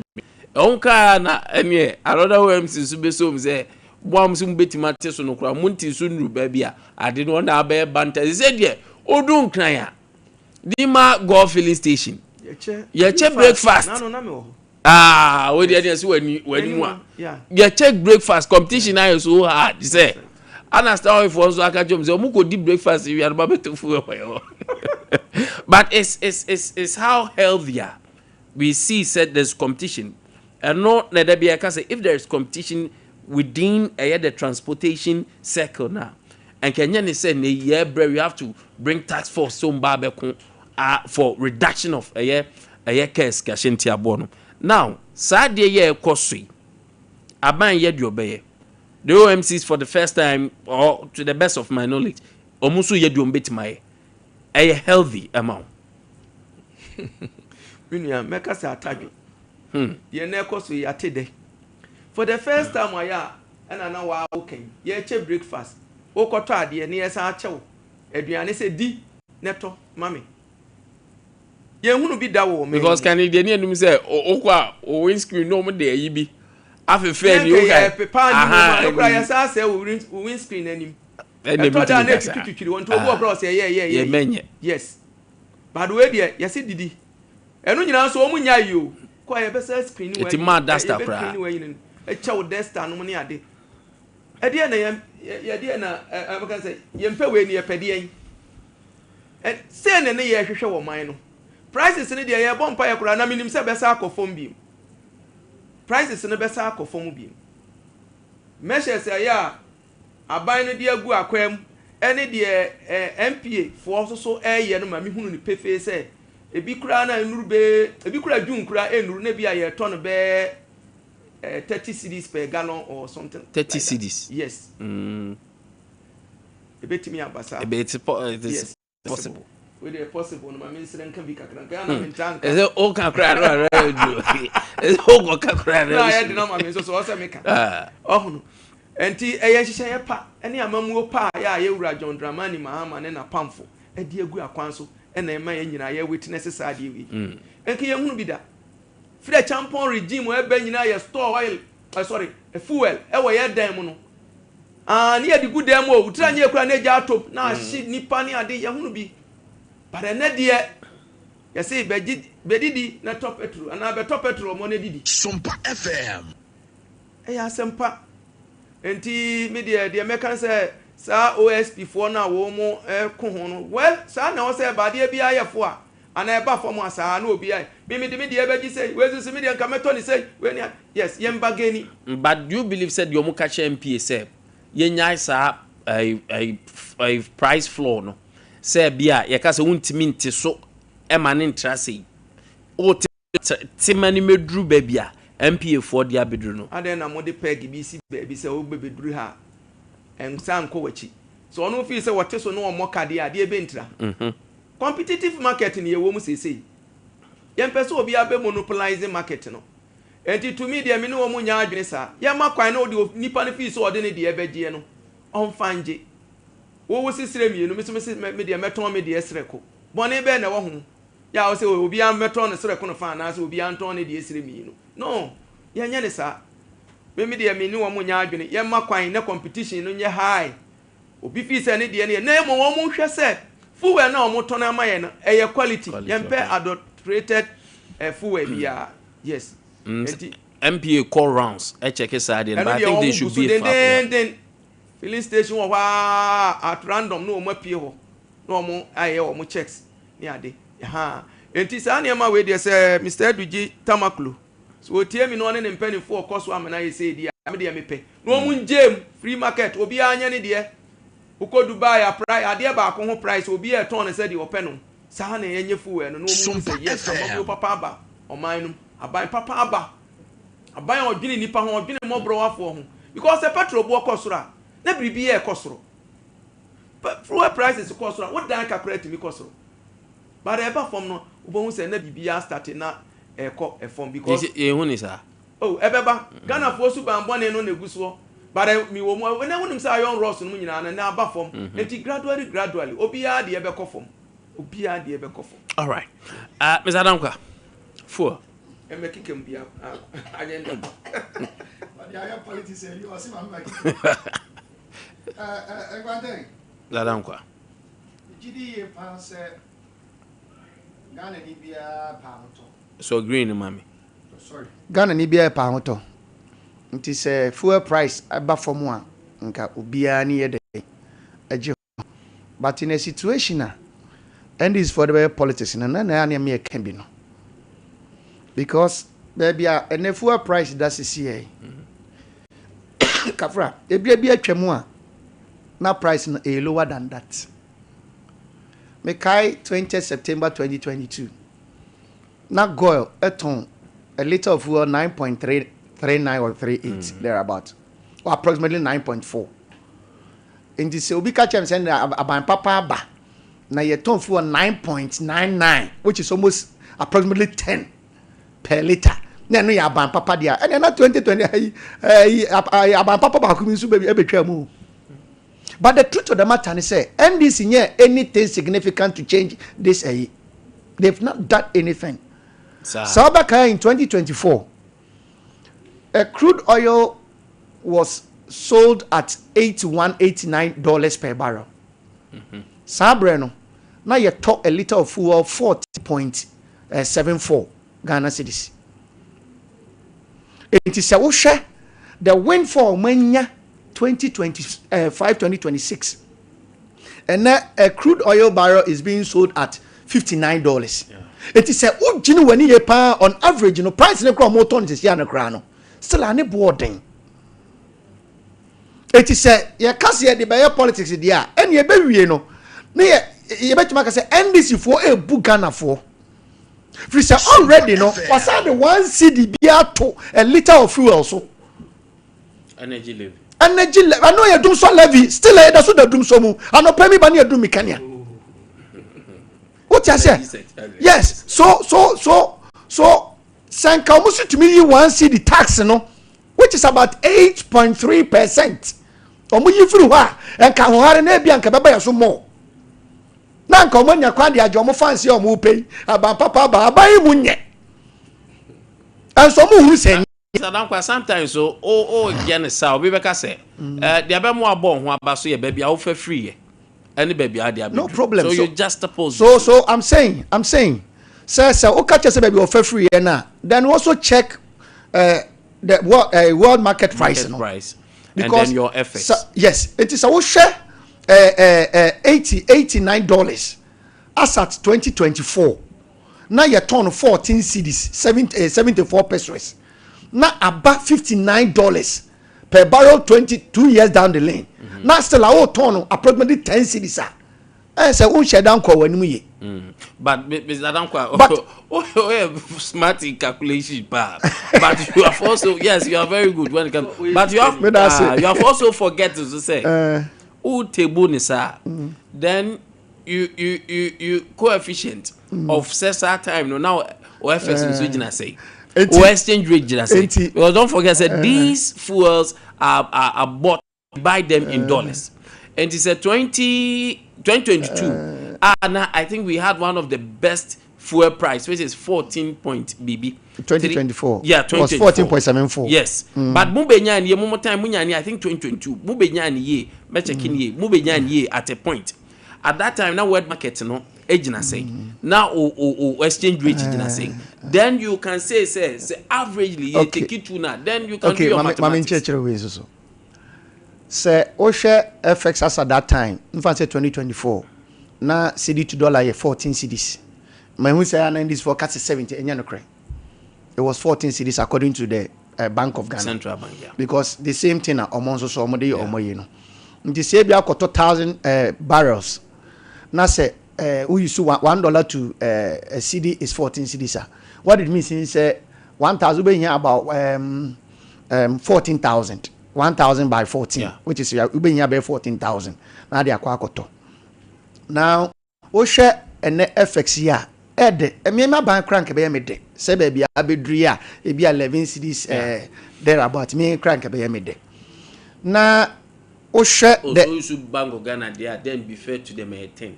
Yeah, okay. And I make approximately. So I'm choosing my words carefully. I said approximately. It is a sacra netia. Now we share amount of dollars or many free gold matuagu system to control artificial controlling of this CD dollar rate, and it's also council to me account. So what I say, because when you have $10 billion at system, all in the name of controlling, but still, the economic perspective, no, artificial control is not illegal. No problem. So it is not sustainable. That is another subject. Okay, the woman say. Send ye may in a buff one more king. And the case on any boarding. Me offer a sedu. I don't know any consequences, Swami. Ya boometi for board drop of father into a case can boarding. One a small one. Some cobu a drop of one. And the other thing I did not from not still any boarding. And I agree with the potential mechanic says here, okay. Ukenya bo omo die dum so level no 8.3%, no. Still no massa to Kenya bom 28%. Enti ne Kenya bo obosu me Kenya be ba obehu. Ani nsuo. Ensuo so massa tum. Enti senka inflation above for me. O say it defies logic. When you see say inflation above from, what we say we see the dollar rate I come. But prices of goods and services are going up. Ensuo bo okosoro. Aduane bo still aduane bo den. Ene danka ne bo den. Says here 2 years 12,000 me bo. And it's a single room. Single room. What did I make an say? So clearly no anima being koyi. Na me no anyame de say as companies as a ye huru ye ho as a ye ko. It is good. Me I feel logistics in supply chain management. What say competitiveness is very very important. Very very. And to say then it doesn't make sense. Yanya genuine competitive marketing. Yeah, who say and yamana wo de ba no and yes the price ne nkwa na ya hwe I will see the quality of it Mr. Sedu kind the quality of it because we have several instances fuel ayeto edigu yakam no enye papa. Say yeah, be the attention of crack the same food. Then but a big bar, OMC in a bar, no the kerosene, Afra, especially petrol. So that is the quality aspect of yes, it. But we should not also forget, sir. And yeah, OMC in the pricing system. Government of Ghana policy back where one say, well, be a friend decentralization of fuel prices. Obia want the price out on even Sawusha as I speak. Filling stations are one money nyina de koni nyina no obia want the price. It is a decentralization thing in the whole. And you say bia e bibi surunku bia abetomu and am pese me kire say ade na ba form na say dey play politics bi as a me dey I tilt towards this government inti and am dey me dey say him two pa fa dey age o fa nye ejai and abedi breakfast ni breakfast ejai agenda. The truth of the matter is say decentralization process in here. Obia baby of funny fuel. Obia want the pricing, but with all the pricing, no,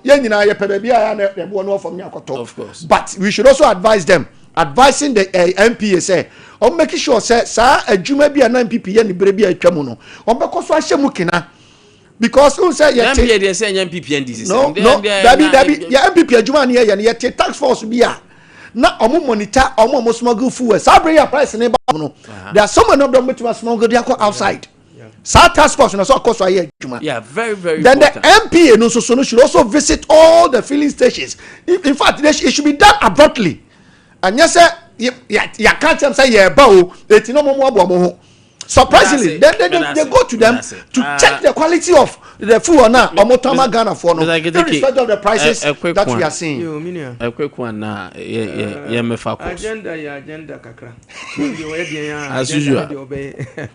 You see now can petrol yi ehu asem say Sompa FM ne bo no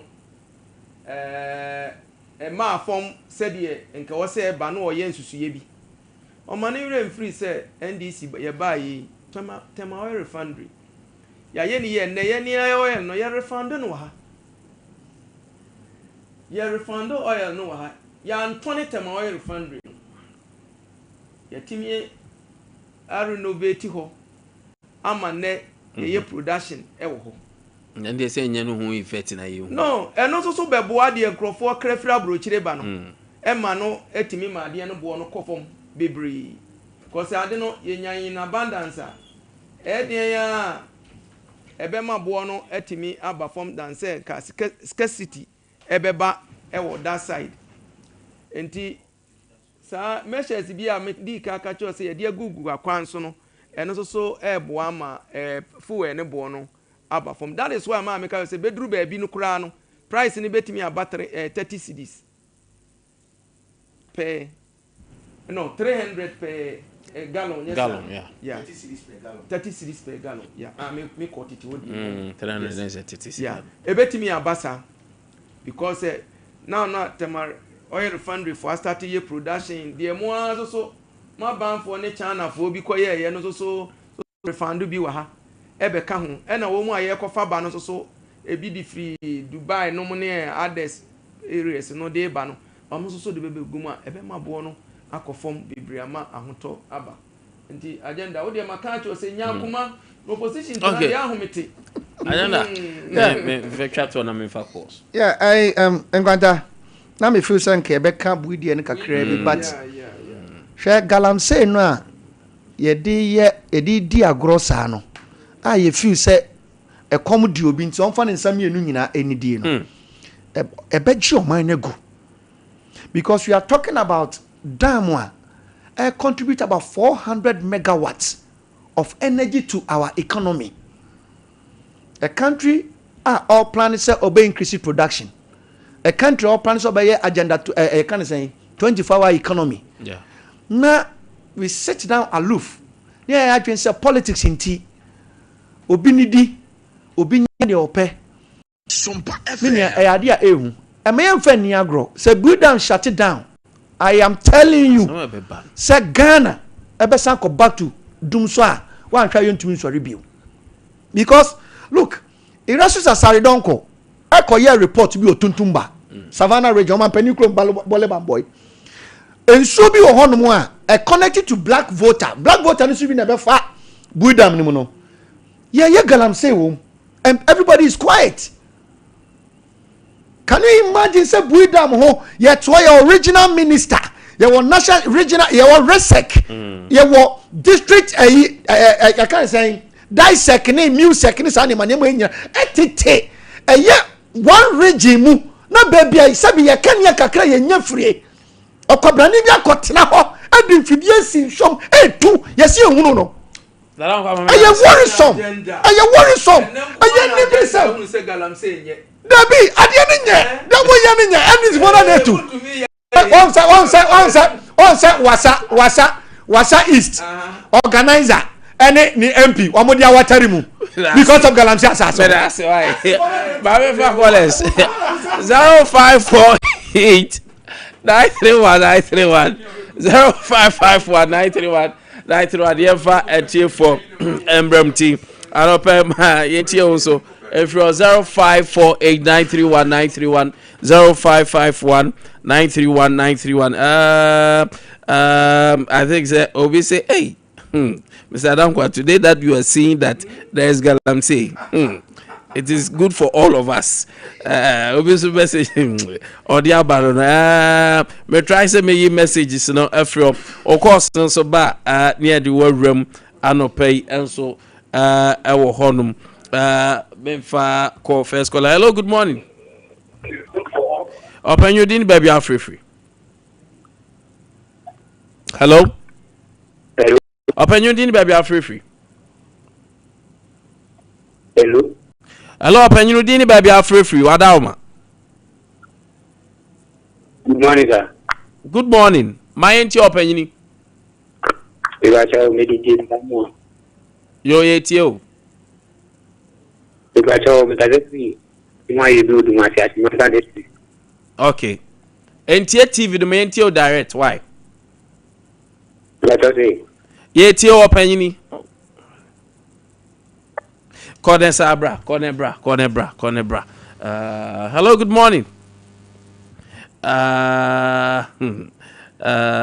Ofra no wardroom o TV no say be a wo beti ho free phone mo ka say wo tie free TV nim dia ebe ha adwen kakra enti ya no ahye no so enso eho ede aman kwakufo bia say watching live from Kote, one down city. Good morning and good job for the nation. Hello, good morning. Good morning. Odin baby free. Your friend is free takwa is here. Steven yenti on free takwa.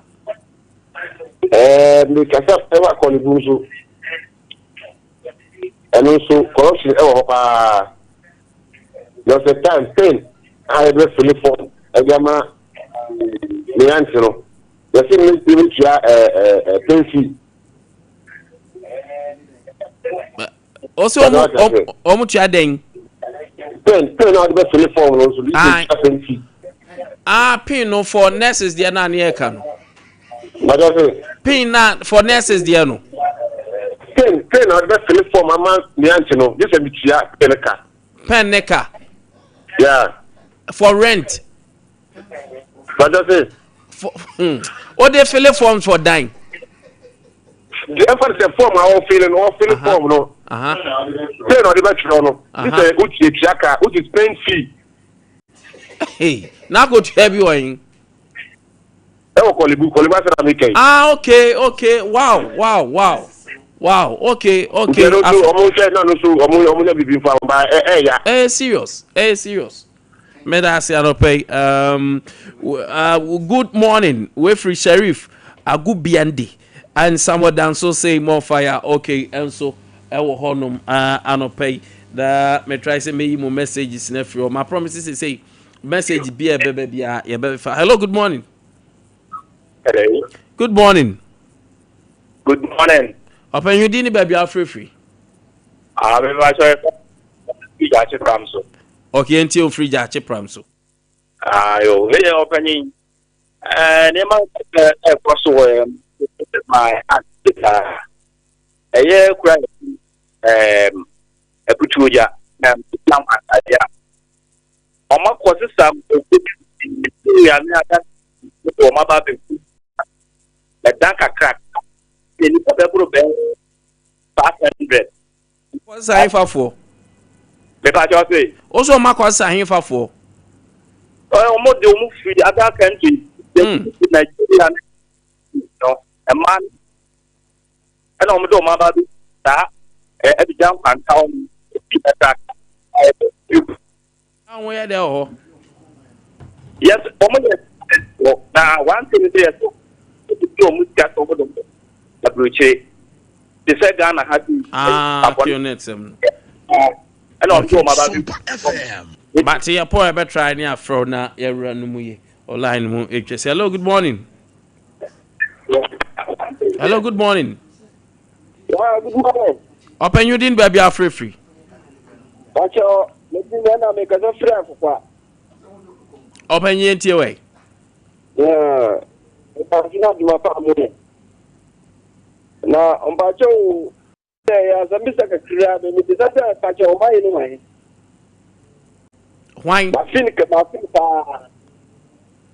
O say. Oh, Hello, good morning. Hello, good morning. Yes, sir. Now, Robert Father, in Apombo. Robert Father Boko, me and you pay. I Sompa for me, Bob. Now, when you open it, a blanket for a walker. That you will say, this you or say, I could do Commander Wadauruma. I don't marry. I said, I fight the red upper. What's your answer there? Of what you said,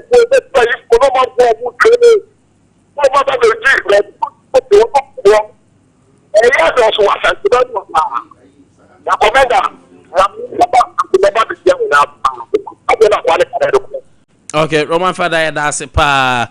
Sir, oh, Barbara, hello, good morning. Yes, open you mean to you. Good, you. That's fine. My memory was fine. Mincha yedo akere Japan. Na honorable you can change. Now, let's me how far me to ha. Well, o fa montes wa. You never be I confirm about. Okay, Echna Abaya can how Echna now the how about any discuss particular topics here stay to that. Echna can Yabe can how now or the no about me that's it. Birthday way and happy birthday to you. Happy birthday and Enfama root also obrin crying obrin crying dine ede unso edukama. Ruth also happy glorious birthday and I wow day so nyankopon ensure way free Prince Edward or say nyamenyo kese. Sanso na happy birthday and koma ohenere awo say nyame say onyo akoma so ade nyina ma na afei o ma kwatenten apom din wom ohenere koso a na ema akoma pa no enya adwuma saa na nyame bekoso esha. Happy birthday to you ohenere papa bi. And this is happy birthday to DJ Thick. Happy birthday bro. You say nyame say o ma na adom no enkoso anye kese ema and ewa wo day enjoy to the fullest. Happy birthday DJ Thick. On that note, ya wrap up na sports for no entenase Mbapa and team no entenase Apostle Ewofia Sanso no Orlando and team ni nyina are ready. Producers no are ready. Nyame show bibia.